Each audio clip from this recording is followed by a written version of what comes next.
Double equals equals equals. Type assertion. When you use equals equals, JavaScript may perform type coercion, attempting to convert one or both operands to a common type before making the comparison. Loose equality. It's considered loose or abstract equality because it allows for flexibility in comparing different data types. Example: 5 equals 5 is true because JavaScript converts the string to a number, making the values match. Triple equals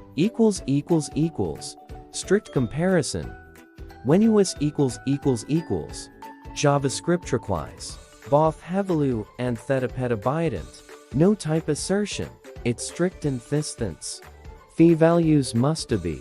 Example: 5 equals 5 is falsikas officialvacefacious stringan number. Memory.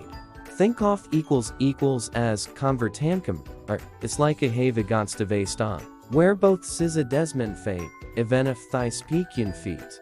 JavaScript deceitsum. Think of equals as strictly identical, it's like astringented I. No tonly must the valchum. Buthy mustal stashami. With no exceptions. In summary, equals is a bit more forgenting, while equals demands appreciament.